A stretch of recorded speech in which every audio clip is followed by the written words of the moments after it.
அந்த பகுதியின் மக்கள் தங்கள் கண்களால் கண்ட அந்த காட்சி பார்த்த அனைவரின் ஆன்மாவையும் உலுக்கிவிட்டது.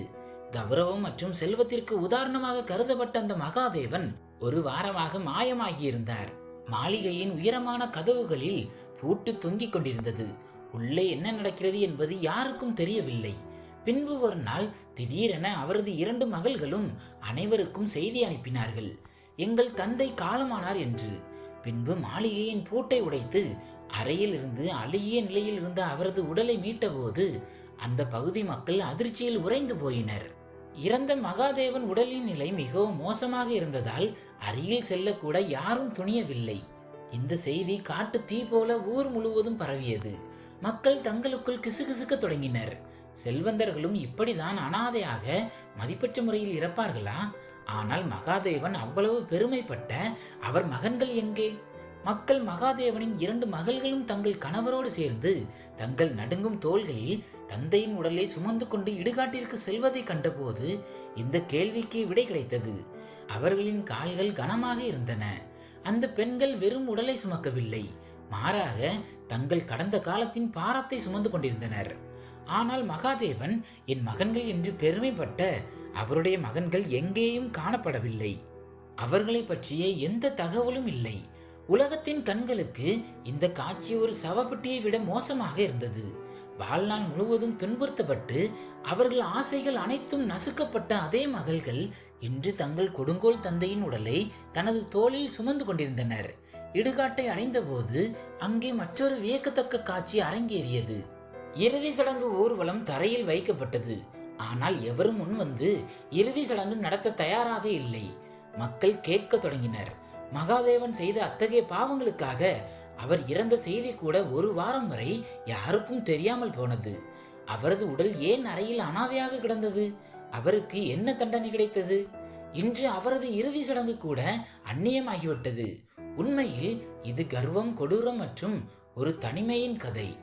மகாதேவன் என்பவர் கடுமையான இதயமும் கொடூரமும் கொண்ட மனிதர். யாருடைய பார்வையில் பெண்ணிற்கு எந்த மதிப்பும் இல்லையோ அவர் இதயத்தால் மிக கடினமானவர், கவனக்குறைவானவர் மற்றும் பெண்களை வெறுப்பவர். அவரது வாழ்வில் பெண்ணிற்கு எந்த மதிப்பும் முக்கியத்துவமும் இல்லை. இதற்கான வேர்கள் அவரது சிறு வயதில் இருந்தன.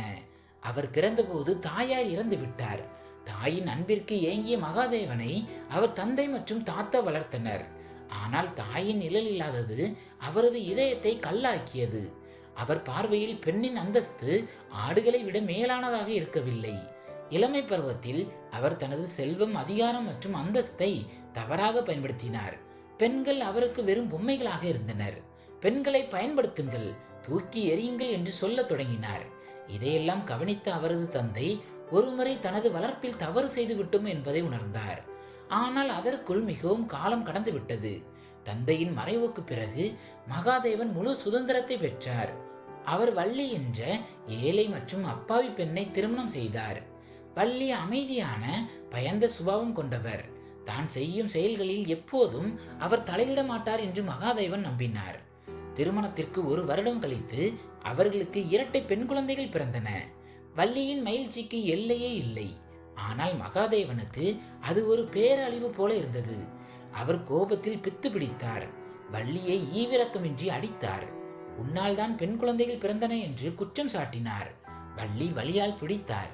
கண்ணீர் நிறைந்த கண்களுடன் இறைவனிடம் தன் பாவங்களுக்கு மன்னிப்பும் பொறுமையின் சக்தியையும் வேண்டினார். மகாதேவன் தெளிவாக அறிவித்தார், இந்த பெண்கள் இந்த மாளிகையின் உள்ளே இருக்கக்கூடாது என்றார். அதனால் அன்றே அந்த 2 அப்பாவி சிறுமிகளும் மாளிகையின் மூலையில் இருந்த பழைய பணியாளர் குடியிருப்புக்கு தள்ளப்பட்டனர். அங்கு ஒரு முதிய பணிப்பெண் அவர்களை கவனித்துக் கொண்டார். வள்ளி மட்டும் திருட்டுத்தனமாக அங்கு சென்று தன் மகள்களை அணைத்து கொண்டு அழுது இறைவனிடம் பொறுமைக்காக பிரார்த்தித்தார். சிறுமிகள் தங்கள் தாயை மட்டும் அடையாளம் கண்டனர். ஆனால் தங்கள் தந்தையின் முகத்தை அறிந்திருக்கவில்லை. 2 ஆண்டுகள் கழித்து வள்ளி மீண்டும் கர்ப்பமானார். இரவு பகலாக அழுது கடவுளிடம் ஒரு மகனுக்காக வேண்டினார். இந்த முறை அவர் பிரார்த்தனை ஏற்கப்பட்டது. அவருக்கு 1 மகன் அல்ல, 2 மகன்கள் பிறந்தனர். இப்போது மகாதேவனின் மகிழ்ச்சிக்கு எல்லையே இல்லை. இப்போது என் தலை நிமிர்ந்து விட்டது. என் மகன்கள் என் கௌரவத்தை காப்பாற்றி விட்டனர். பெண் குழந்தைகள் துரதிர்ஷ்டமானவர்கள் என்று பெருமையாக கூறினார். அப்போதுதான் வள்ளிக்கு தெரிந்தது மகாதேவன் ஏன் பெண்களை இவ்வளவு வெறுக்கிறார் என்று. உண்மையில் மகாதேவன் எந்த பெண்களின் வாழ்க்கையை அளித்தாரோ அவர்கள்தான் மகாதேவனுக்கு சாபம் விட்டிருந்தனர். உன் மகள்களே ஒரு நாள் உன் கௌரவத்திற்கு இறுதி சடங்கு செய்வார்கள் என்று. இந்த பயம் அவர் மனதில் ஆழமாக பதிந்திருந்தது. அதனால் ஒவ்வொரு மகளும் அவருக்கு ஒரு தொல்லையாக தெரிந்தது. காலம் வேகமாக ஓடியது. எப்போதாவது நித்யா மற்றும் திவ்யா தவறுதலாக மாளிகையின் உச்சத்தில் மகாதேவனின் முன் வந்துவிட்டால் அவர் கோபத்துடன் கர்ஜிப்பார். இவர்களை என் கண்களில் படாமல் தூர கொண்டு செல்லுங்கள். இவர்களின் முகத்தை பார்த்தாலே என் ரத்தம் கொதிக்கிறது என்பார். பாவம், வள்ளி அழுது கொண்டே சொல்வார், இவர்களும் உங்கள் ரத்தம் தானே என்று. ஆனால் மகாதேவன் வள்ளியின் வேண்டுதலை எப்போதும் புறக்கணித்தார். பல ஆண்டுகால துயரம் மற்றும் அவமானத்தின் பாரத்தை சுமந்து வள்ளியின் இதயம் உடைந்து அவர் இந்த உலகை விட்டு சென்றார். சில நாட்களுக்கு பிறகு குழந்தைகளுக்கு இருந்த ஒரே ஆதரவான பணிப்பெண்ணும் இறந்துவிட்டார். இப்போது மாளிகையில் அந்த 2 அப்பாவி சகோதரிகளை தவிர வேறு எந்த பெண்ணும் இல்லை. மகாதேவன் கடுமையான உத்தரவிட்டார். இன்று முதல் நீங்கள் இருவரும் மாளிகையின் அனைத்து வேலைகளையும் வேலைக்காரர்களைப் போல செய்ய வேண்டும் என்றார். மகள்களின் கண்களில் பயத்தில் கண்ணீர் ததும்பி நின்றது. அதனால் அவர்கள் அதை மறுக்கவில்லை. இந்த சாக்கிலாவது தந்தைக்கு அருகில் இருக்க வாய்ப்பு கிடைக்கும் என்பதுதான் அவர்களின் இதயத்தில் இருந்த ஒரே நிம்மதி. காலம் சென்றது. மகாதேவன் தன் மகன்களுக்கு திருமணம் செய்தபோது நகரமே பேசும் அளவுக்கு பெரிய விழா எடுத்தார். லட்சக்கணக்கில் பணம் செலவழிக்கப்பட்டது. ஆனால் தனது சொந்த மகள்களுக்காக ஒரு பைசா கூட செலவிடவில்லை. புதிய ஆடைகள் இல்லை, நகை இல்லை, மகிழ்ச்சி இல்லை.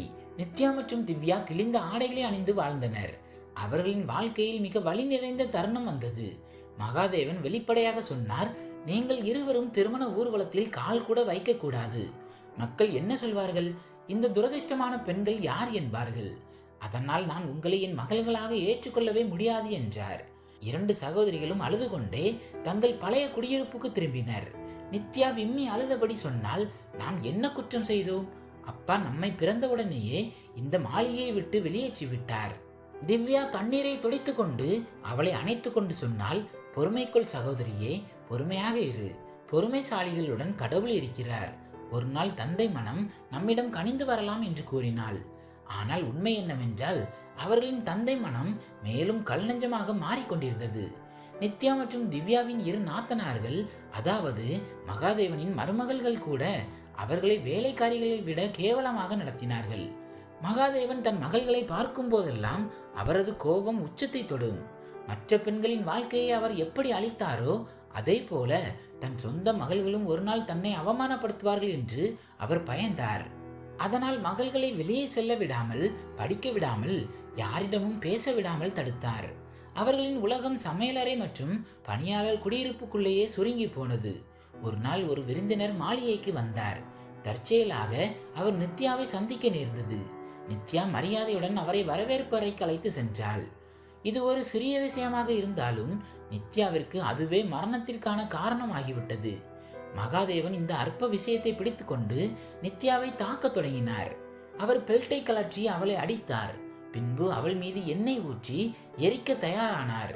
இதை பார்த்த திவ்யா பயந்து நடுங்கிக் கொண்டே அவர் முன் கைகளை கூப்பி விழுந்தாள். அப்பா, என் சகோதரி நிரபராதி, அவளை விட்டுவிடுங்கள் என்று கதறினாள். ஆனால் மகாதேவனின் கண்களில் கோபத்தை கொழுந்துவிட்டு எரிந்தது. அவர் கர்ஜித்துக் கொண்டே சொன்னார், நீங்கள் இருவரும் என் பாவங்களை மறைக்க பழகிவிட்டீர்கள். உங்களுக்கு என்னை எதிர்த்து பேசும் தைரியம் வந்துவிட்டது. அந்த பையனிடம் நீ வேடிக்கையாக பேசினாய். என் மூத்த மருமகள் அனைத்தையும் தன் கண்களால் பார்த்து விட்டாள். இப்போது இந்த பெண்ணை யாரும் காப்பாற்ற முடியாது என்றார். கோபத்தில் அவர் தனது ஒரு புதிய வேலைக்காரனை அழைத்து அதே கணமே அவனுடன் தன் மகள் நித்யாவை திருமணம் செய்து வைத்தார். அந்த வேலைக்காரனே ஆச்சரியப்பட்டான். ஆனால் எஜமானின் கட்டளைக்கு தலை வணங்கினான். திருமணத்திற்கு பிறகு மகாதேவன் உருமினார். இனி இவள் என் மாளிகையில் கால் வைக்கக்கூடாது என்றார். நித்யாவும் திவ்யாவும் நீண்ட நேரம் ஒருவரை ஒருவர் கட்டி கொண்டு அழுதனர். நித்யா விம்மி அழுதபடி சொன்னால், கடவுளுக்கு தான் தெரியும் சகோதரியே, நாம் மீண்டும் சந்திப்போமா இல்லையா என்று அழுது கொண்டே கூறிய பின்பு நித்யா மாளிகையை விட்டு வெளியேறினாள். நித்யா சென்ற பிறகு திவ்யா தன் 2 நாத்தனார்களும் பேசுவதை கேட்டாள். மூத்த நாத்தனார் சொல்லிக் கொண்டிருந்தால், பார்த்தாயா, ஒரு நாத்தனாருடைய கதையை எப்படி முடித்தேன் என்று. இப்போது இன்னும் ஒருத்தி மட்டும்தான் இருக்கிறாள். அவளையும் விரைவில் ஒழித்து விடுவேன். திவ்யாவுக்கு இந்த சதிக்கு பின்னால் தன் அப்பாவின் மூத்த மருமகள் தான் இருக்கிறாள் என்பது உறுதியானது. இப்போது அவள் இன்னும் கவனமாக இருந்தாள். ஆனால் சதி செய்ய மருமகள் சரியான வாய்ப்பை தேடிக்கொண்டே இருந்தாள். ஒரு இரவு திவ்யா சமையலறையில் நீண்ட நேரம் வேலை செய்து கொண்டிருந்த போது அந்த மருமகளின் சகோதரன் அவள் குடியிருப்புக்குள் நுழைந்து அவளை அவமானப்படுத்த முயன்றான். ஆனால் திவ்யா அலறி கைகளை கூப்பி தன் மானத்தை யாராவது காப்பாற்றும்படி கெஞ்சினாள். அவளது அலறலை கேட்டு அனைவரும் ஓடி வந்தனர். ஆனால் அங்கே உண்மைக்கு மாறாக பொய் சொல்லப்பட்டது. மூத்த மருமகளும் அவளது சகோதரனும் சாட்சியம் கூறினார்கள். திவ்யாதான் அவனை அழைத்தாள் என்றார்கள். மகாதேவனின் மகன்களும் தன் அக்காவுக்கு எதிராக அதே பொய்யை சொல்லி இந்த பெண்ணை உடனடியாக வீட்டை விட்டு துரத்துங்கள் என்று கூறினர். கோபத்தில் கண்மூடித்தனமாக இருந்த மகாதேவன் அதே கணமே திவ்யாவை ரகு என்ற குடிகார பையனுக்கு திருமணம் செய்து வைத்தார். அந்த இரவு இருட்டிலேயே அவளை மாளிகையை விட்டு தள்ளி கதவடைத்து துரத்தினார். இதை பார்த்து கொண்டிருந்த மூத்த மருமகளின் முகத்தில் வெற்றியின் புன்னகை இருந்தது. திவ்யா தன் விதியை நினைத்து அழுது கொண்டிருந்தாள். ஆனால் கடவுள் வேறொன்றே எழுதியிருந்தான். தன் வாழ்க்கையை அழிக்க சபதம் செய்த அதே ரகு திருந்தினான். அவன் தனது தீய பழக்கங்களை கைவிட்டான். தொழிலில் கடுமையாக உழைத்து பொறுப்பான மனிதனாக மாறினான். திவ்யா கோவிலில் விழுந்து அழுதாள். இறைவா, என் வாழ்க்கையை அழிவிலிருந்து காப்பாற்றியதற்கு உனக்கு கோடி நன்றிகள். திவ்யாவின் இதயத்தில் இன்னும் தன் தந்தையின் மீது வெறுப்பு வரவில்லை. அவள் அடிக்கடி போன் செய்து அவர் நலனை விசாரிப்பாள். ஆனால் பதிலுக்கு அவளுக்கு திட்டுகள் மட்டுமே கிடைத்தாலும் தன் தந்தையின் குரலை கேட்டு அவள் ஆறுதல் அடைந்தாள். ரகு ஆச்சரியத்துடன் கேட்பான், உன் தந்தை உன்னை அவ்வளவு வெறுக்கிறார், பின்பு நீ ஏன் அவருடன் பேசுகிறாய்? திவ்யா மெதுவாக சொல்வாள், அவர் குரலை கேட்டால் என் இதயம் குளிர்கிறது, எனக்கு வேறு எதுவும் வேண்டாம் என்பாள். காலம் சென்றது. மகாதேவனின் 2 மகன்களும் அவரது சொத்துக்கள் அனைத்தையும் தங்கள் பெயருக்கு மாற்றி கொண்டனர். மாளிகையை விற்று பணத்தை பங்கிட்டு கொண்டு தங்கள் முதிய தந்தையை ஒரு சிறிய வாடகை பிளாட்டில் விட்டு சென்றனர். இப்போது மகாதேவன் தனியாக இருந்தார். முதன்முறையாக தன் பாவங்களும் தவறுகளும் அவருக்கு புரிய தொடங்கின. எந்த மகன்களுக்காக நான் என் மகள்களை துறந்தனோ அவர்களே இன்று என்னை இந்த நிலையில் விட்டு சென்று விட்டார்கள் என்று அவர் நினைத்தார். மகாதேவன் இப்போது தனிமையில் தன் அறையில் கிடந்தார். அவரது இதயம் மீண்டும் மீண்டும் தன் மகள்களை நினைத்தது. அவர்கள் கைகளால் சமைத்த உணவு, அவர்களின் அப்பாவித்தனமான பேச்சு, அவர்களின் புன்னகை என அனைத்தும் நினைவுகளாக அவர் இதயத்தை தட்டின. ஆனால் அதே கேள்வி மீண்டும் மீண்டும் அவரை அள வைத்தது. என்ன முகத்துடன் நான் என் மகள்களை அழைப்பேன்? என்னிடம் செல்வமும் கௌரவமும் இருந்தபோது நான் அவர்களுக்கு எதையும் கொடுக்கவில்லை. இன்று நான் தனிமையில் இருக்கும்போது அவர்களை அழைக்க எனக்கு என்ன உரிமை இருக்கிறது? காலம் மற்றும் துயரம் அவரை பலவீனமாக்கி விட்டது. பல நாட்களாக இருந்த கடுமையான காய்ச்சல் அவரை முடக்கிவிட்டது. அவர் தன் மகன்களுக்கு போன் செய்தார். ஆனால் யாரும் போனை எடுக்கவில்லை. மருமகள்களும் அவரை திட்டினர், நேரங்காலம் தெரியாமல் போன் செய்யாதீர்கள் என்று. இத்தகைய சூழலிலும் அடிக்கடி அவர் நலனை விசாரித்தது திவ்யா மட்டும்தான். ஆனால் அவளது பலவீனத்தாலும் தந்தையின் மேல் இருந்த பயத்தாலும் அவள் ஒரு தடவை கூட அவரை நேரில் சந்திக்க செல்லவில்லை. ஆனாலும் ஒரு நாள் திவ்யா மகாதேவனிடம், அப்பா, நான் உங்களை பார்க்க மாளிகைக்கு வரவா என்று ஒரு பயத்தோடு கேட்டாள். ஆனால் அப்போது மகாதேவனின் உடல்நிலை மோசமடைய தொடங்கி இருந்தது. இதை தன் மகளிடம் மறைப்பதற்காக அவர் அவள் வருவதை தடுத்து விட்டார். ஒரு நாள் அவரால் படுக்கையிலிருந்து எழுந்து தண்ணீர் கூட குடிக்க முடியவில்லை. பசியும் தாகமும் அவரை வாட்டி வதைத்தன. அவர் கூரையை பார்த்து கொண்டிருந்தார். மெல்ல மெல்ல அவரது உயிர் உடலை விட்டு பிரிந்தது. மகாதேவன் உதவிக்கு யாருமின்றி தன் அறையிலேயே தனிமையில் உயிர் துறந்தார். இங்கே திவ்யா மீண்டும் மீண்டும் தன் தந்தையின் எண்ணிற்கு போன் செய்து கொண்டிருந்தாள். ஆனால் போன் சுவிட்ச் ஆஃப் செய்யப்பட்டிருந்தது. ஏதோ ஒன்று சரியில்லை என்று அவள் இதயம் நடுங்கியது. ரகு அவளுக்கு ஆறுதல் கூறினான். ஆனால் திவ்யா பதற்றமடைந்தாள். இறுதியில் அவள் ரகுவுடன் மாளிகைக்கு சென்றாள். அங்கே அந்நியர்கள் வசித்துக் கொண்டிருந்தனர்.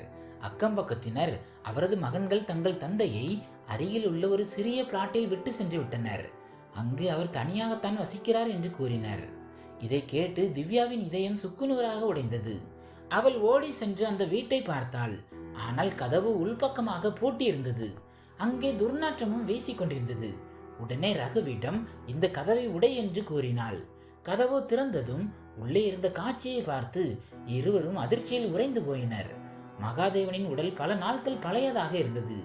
உடல் அழுகி புழுக்கள் மொய்த்திருந்தது. அறை முழுவதும் துர்நாற்றம் வீசியது. திவ்யா அலறிக்கொண்டு தரையில் விழுந்தாள். அக்கம் பக்கத்தினர் கூடி பெண்களை மதிக்காதவனுக்கு இந்த முடிவுதான் கிடைக்கும் என்று பேசத் தொடங்கினர். திவ்யா கண்ணீர் மல்க எல்லோரையும் அமைதிப்படுத்தினாள். என் தந்தையை பற்றி இப்படி பேசாதீர்கள் என்றாள். அவர் உடல் மிகவும் மோசமான நிலையில் இருந்ததால் யாரும் அருகில் செல்ல தயாராக இல்லை. திவ்யா உடனடியாக தன் சகோதரி நித்யாவிற்கு போன் செய்தாள். இந்த செய்தியை கேட்டு நித்யா ஓடோடி வந்தாள்.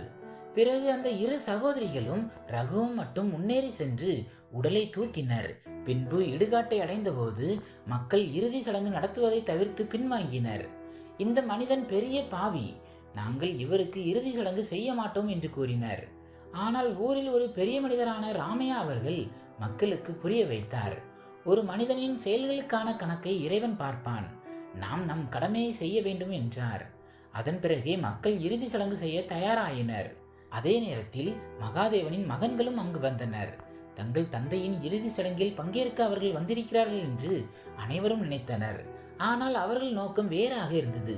அவர்கள் திவ்யாவிடம் அப்பாவின் ஆவணங்கள் எங்கே, மாளிகை மற்றும் சொத்து பத்திரங்கள் வேண்டும் என்று கேட்டனர். திவ்யா குளிர்ந்த மற்றும் கடுமையான பார்வையுடன் அவர்களை பார்த்து, எங்கள் இருவருக்கும் இந்த சொத்துக்கள் எதுவும் தேவையில்லை. எங்களுக்கு உயிரோடு இருந்த போதும் இவற்றுடன் எந்த தொடர்பும் இல்லை. அப்பாவின் இறப்பிற்கு பிறகும் தேவையில்லை. அவர் உயிருடன் இருந்தபோது எங்களுக்கு தராத செல்வம் அவர் இறந்த பிறகும் எங்களுக்கு வேண்டாம் என்று கூறிவிட்டு இருவரும் அங்கிருந்து சென்றனர். நித்யாவின் கணவர் ஒரு அரசு அதிகாரியாக உயர்ந்திருந்தார். ரகுவின் தொழிலும் உச்சத்தில் இருந்தது. இரு சகோதரிகளும் தங்கள் வாழ்க்கையில் மகிழ்ச்சியாக இருந்தனர். ஆனால் அவர்கள் அடிக்கடி தங்கள் தந்தையின் சமாதிக்கு சென்று கண்ணீர் சிந்தி பிரார்த்தனை செய்வார்கள். தங்கள் தந்தையை இறுதி நேரத்தில் தாங்கள் தனிமையில் விடவில்லை என்பதே அவர்களின் இதயத்திற்கு இருந்த ஒரே அமைதி. இந்த கதை நமக்கு ஒரு பாடத்தை புகட்டுகிறது. செல்வம், அந்தஸ்து மற்றும் கர்வம் மனிதனை குருடாக்கி விடுகின்றன. ஆனால் காலம் மாறும்போது எவருக்காக தன் சொந்த இரத்த உறவுகளையே பலி கொடுத்தானோ அதே மனிதன் அவர்களால் இறுதியில் தனிமையில் அனாதையாக நிற்கிறான்.